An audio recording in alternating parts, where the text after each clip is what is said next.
Ya, assalamualaikum warahmatullahi wabarakatuh. Nama saya Diki Rawan. Saya mahasiswa Universitas Nasional jurusan Sistem Informasi dengan nomor pokok mahasiswa 183112700650078. Pada kali ini saya akan menjawab pertanyaan dari soal ujian akhir semester mata kuliah Komunikasi Data dan Jaringan Komputer dengan dosen Pak Novidia Natasha Eskom MMSI. Soal pertama, langsung saja berikan penjelasan lengkap terkait protokol TCP atau IP. Pengertian TCP atau IP singkatan dari Transmission Control Protocol atau Internet Protocol, adalah standar komunikasi yang data yang digunakan oleh komunitas internet dalam proses tukar-menukar data dari satu komputer ke komputer lain di dalam jaringan internet. Protokol ini tidaklah dapat berdiri sendiri karena memang protokol ini berupa kumpulan protokol atau protokol suite. Protokol ini juga merupakan protokol yang paling banyak digunakan saat ini. Data tersebut diimplementasikan dalam bentuk perangkat lunak software di sistem informasi. Istilah yang diberikan kepada perangkat lunak ini adalah TCP atau IP stack.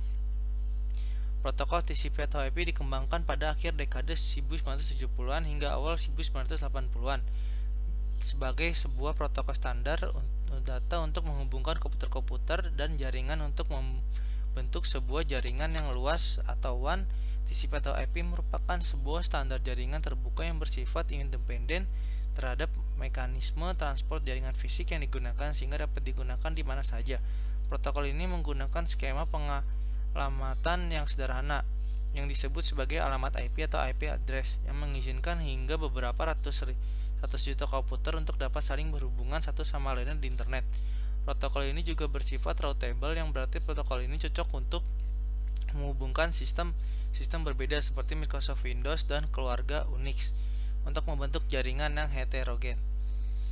Sedikit sejarah tentang OSI atau TCP atau IP. Mari kita lanjutkan tentang penjelasan TCP atau IP. Sekedar mengingatkan, ini adalah materi networking model. Jika kamu belum paham mengenai networking model secara keseluruhan, usahakan untuk memahami bab terlebih dahulu. Nah, TCP atau IP, setiap vendor membuat properti mereka sendiri. Misalnya IBM dengan networking model yang dikenal dengan sistem network arsitektur atau SNA di tahun 1974. Begitu juga vendor yang lain, bisa dikatakan mereka saling bersaing menciptakan networking model terbaik agar yang lain menggunakannya. Tentu ini keadaan buruk, sehingga International Organization for Standardization atau ISO mengambil peran untuk mengatasi hal ini dengan membuat standar yang kita kenal dengan OSI. Manfaat adanya TCP atau IP, saya sudah menjelaskan manfaat networking model secara umum di materi sebelumnya. Karena networking model yang digunakan sekarang adalah TCP/IP, maka produk-produk internet sekarang sudah mengadopsi TCP atau IP. Contohnya, jika kamu membeli sebuah flash drive, maka flash drive tersebut adalah menerapkan TCP atau IP. Ini artinya kamu bisa menggunakan di laptop, komputer, dan di semua perangkat yang berbeda. Atau misalnya saat kita ingin membangun sebuah infrastruktur yang baru, sebelum ada TCP IP, kita harus membeli perangkat yang satu merek, dari router, switch, firewall, server, semuanya. Sekarang tidak lagi, karena vendor saat ini bisa saja unggul di perangkat router, namun tidak begitu di firewall. Misalnya kita ingin menggunakan router dan switch Cisco, namun lebih memilih menggunakan Palo Alto Firewall. Tidak masalah, kita mengimplementasikan routing protokol, ring aggregation, dan lain-lain tanpa ada kendala kompatibilitas karena semua sudah menggunakan TCP IP. Pertanyaan nomor 2, jelaskan apa yang dimaksud dengan subnetting dan berikan contohnya pada setiap kelas IP. Subnetting adalah proses memecah suatu IP jaringan ke subjaringan yang lebih kecil yang disebut subnet. Setiap subnet dideskripsi non-fisik atau ID untuk jaringan subfisik. Biasanya jaringan beralih dari host yang mengandung satu router dalam jaringan multi. Mengapa harus melakukan subnetting? Ada beberapa alasan mengapa kita harus melakukan subnetting. Di antaranya adalah sebagai berikut. Untuk mengefisiensikan alokasi IP address dalam sebuah jaringan supaya bisa memaksimalkan penggunaan IP address. Mengatasi masalah perbedaan hardware dan media fisik yang digunakan dalam suatu network, karena router IP hanya dapat mengintegrasikan bagian network dengan media fisik yang berbeda. Jika setiap network memiliki address network yang unik, meningkatkan security dan mengurangi terjadinya kongesti akibat terlalu banyaknya host dalam suatu network. Kelas IP address kelas A. Pada kelas A, 8 bit pertama adalah network ID dan 20 bit selanjutnya adalah host ID. Kelas A memiliki network ID dari 0 sampai 127. Kelas B, pada kelas B 16 bit pertama adalah network ID dan 16 bit selanjutnya adalah host ID. Kelas B memiliki ID dari 128 sampai 191. Selanjutnya kelas C, pada kelas C 24 bit pertama adalah network ID dan 8 bit selanjutnya adalah host ID. Kelas C memiliki network ID dari 192 sampai 223. Selanjutnya kelas D. IP kelas D digunakan untuk multicasting, yaitu penggunaan aplikasi secara bersama-sama oleh beberapa komputer, dan IP yang bisa digunakan adalah 224.0.0.0 sampai 239.255.255.255. Kelas E memiliki range dari 240.0.0.0 sampai 245.255.255.255. IP ini digunakan untuk eksperimen yang dipersiapkan untuk penggunaan IP address di masa yang akan datang.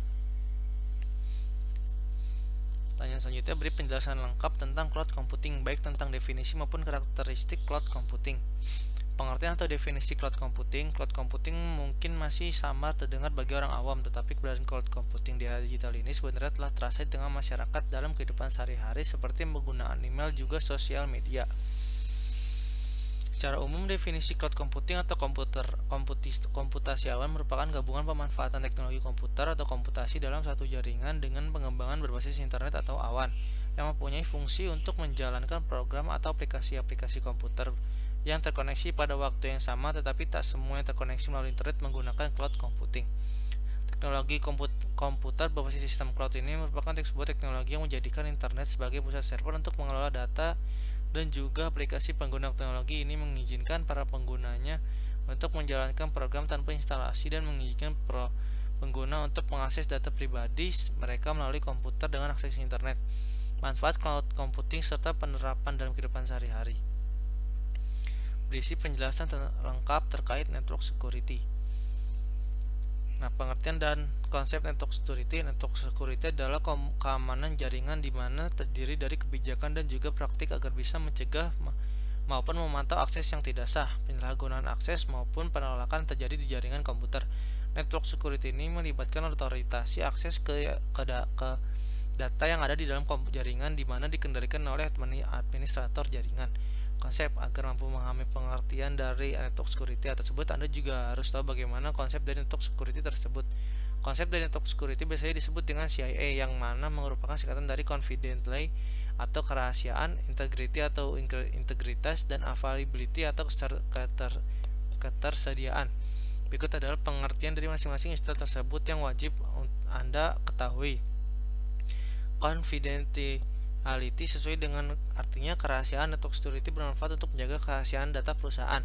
Kerahasiaan ini disetara dengan privasi dan dirancang untuk mencegah bocoran informasi sensitif dan memastikan bahwa orang yang memiliki akses ke jaringan adalah orang-orang yang tepat. Terkadang menjaga kerahasiaan data ini melibatkan pelatihan khusus bagi mereka yang mengetahui dokumen tersebut. Integrity adalah menjaga konsistensi, akurasi, dan juga kepercayaan data. Data di dalam tidak boleh diubah oleh orang yang tidak memiliki hak di dalamnya. Dengan adanya integrity bisa memastikan bahwa yang mengakses dan mengubah data tersebut adalah orang yang benar-benar memiliki akses terhadap data dan sistem tersebut. Availability atau ketersediaan. Konsep yang terakhir adalah availability yang mana menjadi konsep terbaik yang bisa digunakan untuk memelihara sebuah hardware. Melakukan perbaikan terhadap hardware sesegera mungkin ketika diperlukan. Tidak hanya itu, availability ini juga bisa memelihara lingkungan sistem operasi. Dalam konsep availability ini, informasi akan selalu tersedia ketika dibutuhkan oleh orang yang memang memiliki akses atau wewenang di sistem tersebut.